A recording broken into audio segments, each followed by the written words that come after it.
Wala akong ano sa bureaucracy. They are bright, civil service eligible. Some of them have finished their PhD. But unfortunately, the 6 years term is not just really enough.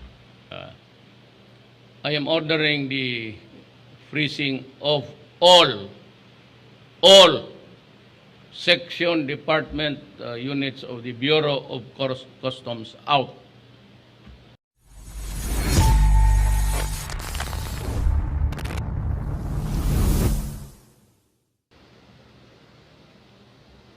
General Peña will move to TESDA.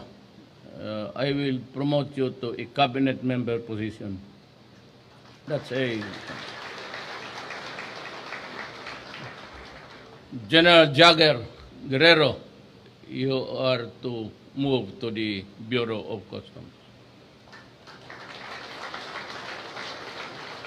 Saan po kayo? Alam ko ayaw ninyong umalis sa marina. Walang marina dyan na babae, puro barko yan at bakal. Is Jagger here? I know that you are reluctant to. I know that you're happy there and you are contented, so I've heard. But the demands of public service and the need for honest men requires your presence there. Good luck. I will look for your replacement. Sino ba mag-retire dito na Navy na yung hindi binangga yung barko niya noon? But if there is one, then I'm sorry if you mishandled even a little bit our ships. I will look for the Marina also coming from the Navy or Coast Guard, whatever. Kung sino lang ang pinakamahusay. Maybe we'll report next week for the I'm handing out your appointments and your oath of office. Madali lang yan. Patayin mo yan, mga putang ina.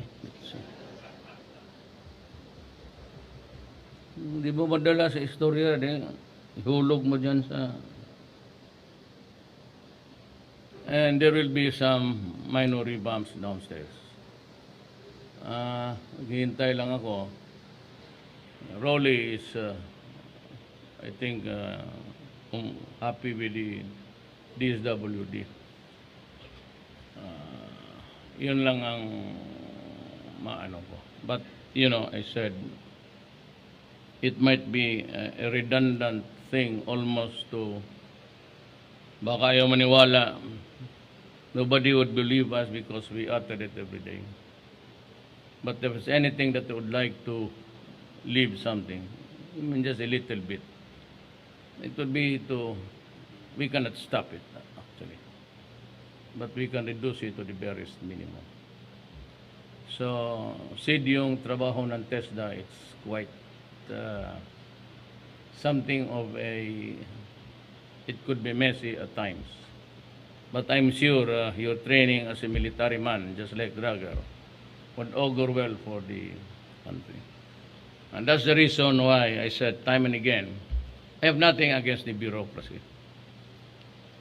Pero pag gusto mong, if you want something done, and done fast, per your order, you get a military man. And if there are some misgivings about any orders coming from me, rest assured that I'm a lawyer, that I do not give illegal orders. You can be very sure that when I say do it and do it fast, do it, because that is what is utterly lacking in this country. Wala akong ano sa bureaucracy. They are bright, civil service eligible. Some of them have finished their PhD. But unfortunately, the 6 years term is not just really enough. You have to move fast. And I could cite to you the Maranao siege. I needed houses immediately, and we had a corresponding funding. But had I left it to the bureaucracy, it's either it's not being done until now, or without being offensive to anyone, sometimes the fundings are lost along the way. It's always amorphous law. Anything, if anything can go wrong, it will go wrong. But my chances of being followed without corruption gives me the odds of the law of averages in my favor if these guys are in. I'll just let you know that most of them, I do not know them as a personal friends, but I know them as friends because almost all of them have been assigned to Mindanao for the many years that I was also the mayor and vice mayor and congressman of our place. God willing, if I finish my term, then I would have served my country for 40 years. I started as a public prosecutor. So yan lang ang ano ko. We will, and let me, just to give Jagger also a chance, I am ordering the freezing of all section department units of the Bureau of Customs out. General Guerrero, you can have the personnel of, and I'm ordering the Coast Guard to provide the outer periphery, and you might want to utilize some departmental, I don't know, but I'll talk to you and leave it to your discretion. You know. Out lahat. To the last man, out. The commissioners are out, the department heads out, the entire, they are as of. You better go there tomorrow sa kusina ko so that we can have the ceremonies right away. I'd like to order, where's my aide? Dilo. Pagawa mo na yung appointments nila so that we can have the ceremony tomorrow. At least there's the continuity of, but I think my orders to you, Jagger, is ilagay mo yan sila sa opisina sila. They are on floating status. Whatever. The outer periphery ganyan, will be taken care of by the Coast Guard. And maybe you can have, even you can utilize military men. The excess dyan sa walang trabaho, lalo na yung mga babae. You can suspend 2 or 3 days for them to learn.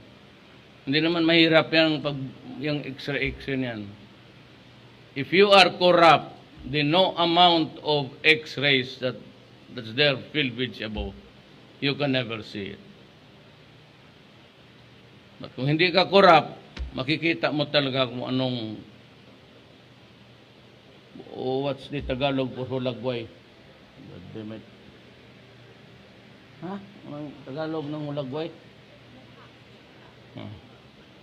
Makita mo yung hulagway is the view, the scenery. Unfortunately, my Tagalog is limited. Yun. See the the bigger picture of the whole thing. So you can have order the suspension of SID. Stop lahat yan. Then maybe kung anong unit dyan sa military o navy kung selected. Madali lang man yung ano. And if you think that there's really something a way which they can do it, baklasin mo lahat. And do not mind if there is a delay of 1 year in the cargo. Sabi ko, if anything can go wrong, it will go wrong. And so you have to, I leave it up to you. Trabaho mo yan eh. And so for the others, I'm just warning you that corruption is the thing that I am passionate about. Do not ask me why.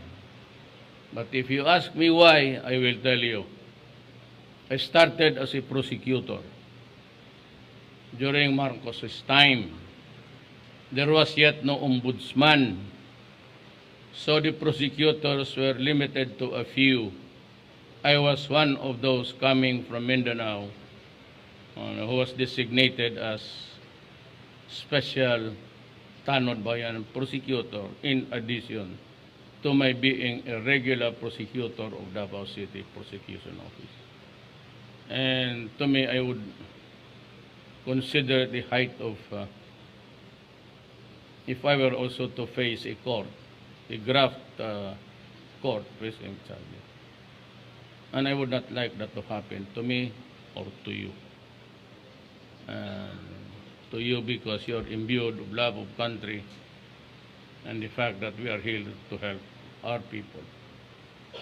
Saka, kontento na tayo sa we don't have the lifestyles of the rich and famous.